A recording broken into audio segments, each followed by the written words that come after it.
What does it mean to be a priestess? What is the priestess path? Welcome, I'm Kim Marie, and I want you to stick around to the end because this is going to offer some pretty unique perspectives on what a priestess is and is not, what the true priestess path is and is not, and really kind of break it down and take a look at the underpinnings. And you might be surprised at what I'm about to offer. All right, this channel is all about empowering women. Be sure to subscribe. I love offering continued thoughts and inspiration around supporting women to shift out of that place of feeling like they're dying inside toward a place of true empowerment aligned with their true nature. Okay, priestesshood. What does that mean? First of all, there are lots of definitions, and I want to preface this by saying that even the term priestess, priest and priestess, it's a post-Christian term, okay? It's a term that we've used, and I think probably things like shaman or medicine woman or just elder could even be other terms that were there long before we had this more patriarchal term of priest or priestess, okay? We have been a patriarchal dominance culture for nearly 10,000 years, okay, which is technically a very small fraction of the time that human beings have been on the planet, about 2 million years, okay? So when you think about it, 10,000 sounds like a lot of years, but it's a small percentage. It's really shifted toward this patriarchal dominance culture more since agriculture and the idea that we had to have control over lands or what those lands produced, and then wars and whatnot started to shift that, I guess you could say, focus of power, okay? And I'm not going to get all into the concept of patriarchy, but this concept of priestesshood, we're hearing it a lot as the feminine is rising. And there are a lot of programs I see out there ordaining priestesses and encouraging women to become a priestess. And I want to offer some perspectives in case this is something you're thinking about or wanting to explore, because I think it's really important not just to look at the programs and what they promise, but rather to look deeper within yourself. Here's the thing. The idea of a priest or a priestess is to serve the needs, the spiritual needs of their community. Now, spiritual needs, that's a broad term, okay? To me, spiritual, it encompasses so much. It encompasses wellness. It encompasses beauty. It encompasses soul. It has the concept of authenticity and a sense of empowerment and truth and goodness and all of those kinds of things. Love and wisdom, of course.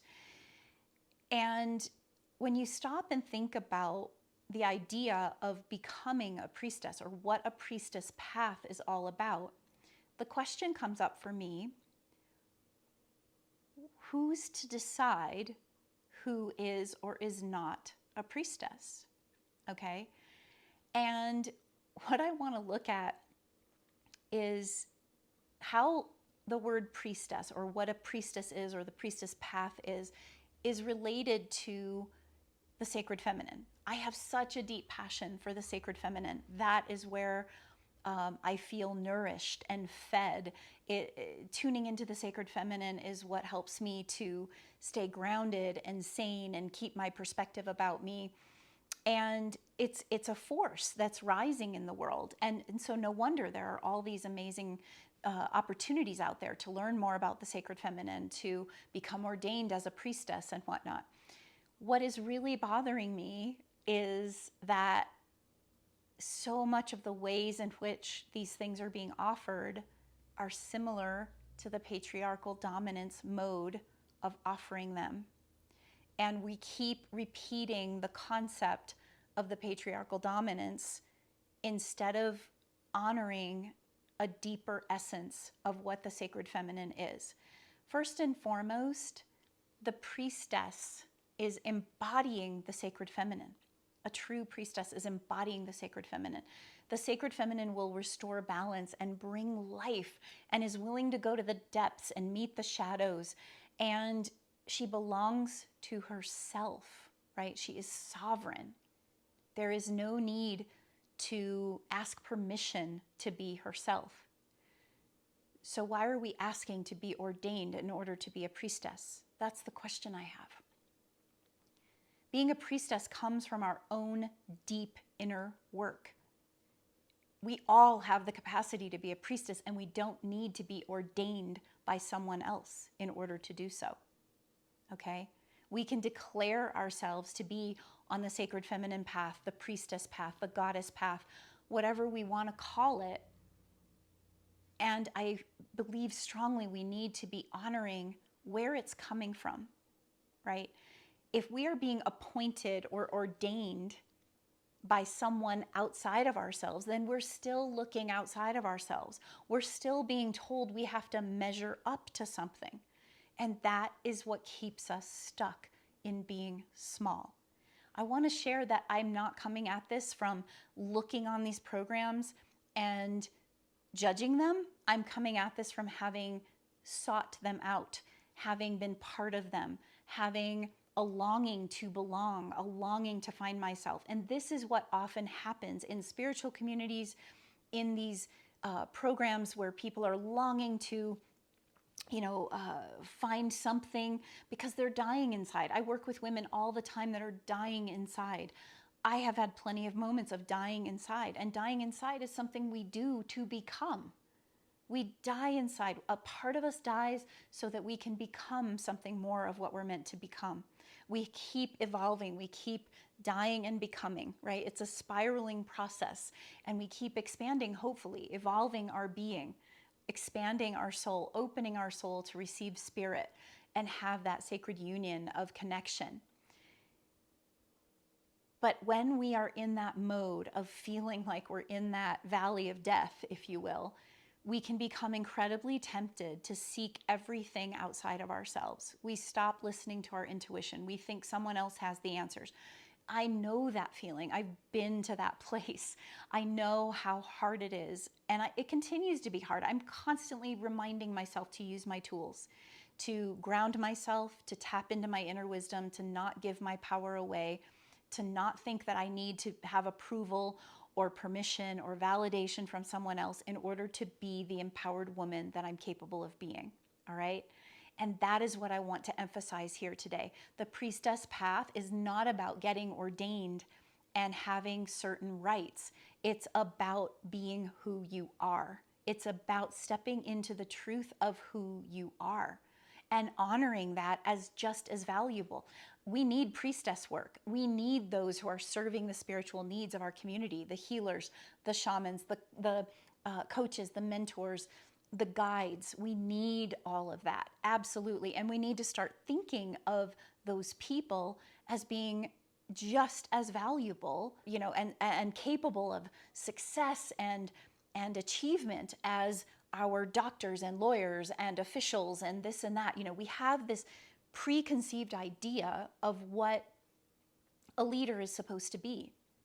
And we tend to think that, oh, well, the priestesses were probably, they were just the ones who connected to the goddesses, and they were the wives of the priests, or the goddesses were the wives of the gods, right? We kind of associate that same idea. The priest was established to be a direct connection to God, basically telling us that we couldn't have our own connection to spirit, right? And the priestess is kind of saying, okay, we need to have that priestess as an intermediary to help us know about the goddess or the sacred feminine rather than having our own connection. We need to be priestesses every single day. And we need to know that every one of us has the capacity to do it, and we don't need to be ordained to do so. We absolutely do not need an ordination to realize our true gifts, our true selves, our true nature. All right, I want to talk a little bit here about what is a priestess ordained to do. And priests and priestesses are often ordained for the same purpose, certain sacred rites. Now, there are different sacred rites for different positions, like for indigenous wisdom, traditions have their sacred rites. I'm going to speak a bit from the Christian tradition of the sacred rites, because I think it will help paint a picture of what the priestess path is really about and how you may be living it already without even realizing it. Okay, so there are 7 sacred rites. One of them is baptism. Okay, and baptism is all about this idea of being blessed into a faith. Okay, and having a priest or priestess, usually with some kind of water, to baptize you or another into the faith. I remember my mom telling me that she was so appalled at the idea that, like, if a baby died before it was baptized, that then it was considered, like it was going to hell instead of heaven because it hadn't been baptized yet. That was what she grew up learning about the Catholic religion. Now, I know that's not going to be true in all of them. Please understand that what I'm saying is not to to go against any religion. I think religion and wisdom traditions are a super powerful way of helping us to find our path to ourselves, especially maybe when we're not as strong or confident within ourselves, or even aware. We can learn a lot of teachings from these. But if we don't question them, if we just take it as blanket form and we start, just quoting this and quoting that and having that dogma, then we're not growing as people. We're simply becoming kind of puppets or robots of some kind of organized religion or faith or whatever. But if we allow organized religion and wisdom traditions and philosophies to inform us, to guide us, to spark us into asking questions, we can learn so much more. And I really appreciated my mother making that comment, because it made me question, like, gosh, how could anybody think a baby that hadn't been baptized is like going to hell? And it just because they hadn't been baptized, that just made no sense to me. And it had this air of, again, the dominance, okay? That patriarchal dominance that just feels like this massive red flag to me, okay? So one of the rites is baptism, okay? And which to me comes also with that idea of deciding who's worthy, okay? That's what often has happened in this idea of the sacred rites. I don't think it originally started that way, but we see that a lot. The next one is confirmation. This is where, there's a confirmation that you're confirming your faith. You're confirming that this is the faith path you're going to walk. You're confirmed a Catholic, you're confirmed a Methodist, or whatever it is, right? At least in the Christian tradition, and that the priest is there to validate that. And again, there's a dominance air to that. Like, why does a priest or priestess have to validate a confirmation of faith, right? And we can talk to our friends about confirming our faith, and why do we have to only confirm faith to a religion or a philosophy? What about confirming our belief in ourselves, the knowing that we are enough, and being able to encourage others around us to know that they're enough, right?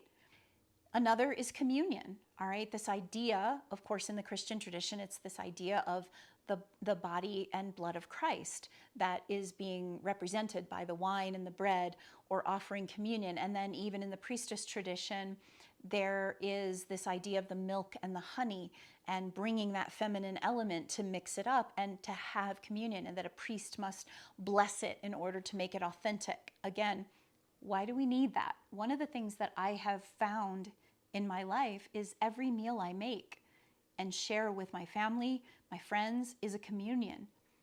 We can bless our meals at our table every single day and bring something sacred to it. We can prepare our meals consciously and bring that love and energy and spirit to it, and that is offering a sacrament. That in itself is creating communion, okay? And bringing something sacred to community, all right? Another is this idea of confession. I grew up with this idea of going into the confessional, closing the curtain, talking to the priest behind, a graded space that I couldn't see the priest. They couldn't see me. That was supposed to make it feel safe to confess my true sins and let them know what was going on for me and then get absolved of my sins. Again, what is going on there? There's a place that says, I'm too shameful. I need to go to someone else in order to be deemed worthy. That is not one of the sacraments that I want to give away to someone else, but I can practice it for myself. I can absolutely spend time looking at, ooh, Kim, you missed the mark on that one. That's what sin is. We miss the mark. We miss the mark. We make a mistake. You missed the mark on that one. How are you going to improve upon that? What can you do to make that better? How can you remember that you've made a mistake, forgive yourself, and move on? That is how we practice our own sacrament of reconciliation or confession, if you will, okay? Another one is the concept of anointing the ill or last rites over the dying, right? I had the most amazing, powerful experience in my life when a friend's mother passed away. And I was blessed with the gift of being asked to go and get her body from the hospital because we were going to do a vigil at the home of my friend. And I went with another friend to get the body and bring her to my other friend's home, lay her out, wash her in lavender water, and clothe her and lay her out for all of us to hold vigil and honor the sacredness of her life as her soul separated from her body and was ready to move on to another realm. And that opportunity was such a gift. It still brings tears to my eyes because what a treasure to be basically a midwife to a soul, to the other side, to another realm, to a spiritual realm that is not the material realm. It's such a precious, precious gift. And I feel so honored to have been a part of that. And I wasn't ordained a priest or priestess in order to do that, in order to hold that sacredness, in order to offer that. Yes, there was a priestess that came and said, the final words and held the ceremony and all of that. But we were all holding ceremony. All of us women who did this work, we were all holding ceremony. We did not need to have some outside person tell us how to do it. We needed to learn the concepts of what we had to do if we didn't know, but we didn't need validation to hold that sacred space and to anoint and to hold those last rites, okay? Another, of course, is matrimony, marriage, sacred union. We are doing the work of sacred union all the time, uniting our soul with spirit, okay? We are constantly doing this. And yeah, okay, in the practical matter of marriage, most states in the US, they require that you have some kind of certified person that is designated as able to declare two people married, okay?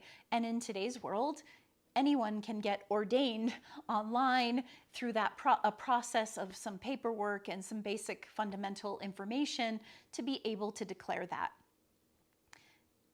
That's kind of a logistical craziness in some ways because, again, I mean, it's set up because of the laws, right? The law, the divorce law, marital law, the concept of co-owned property, and all of those kinds of things are set up to have it need a certification.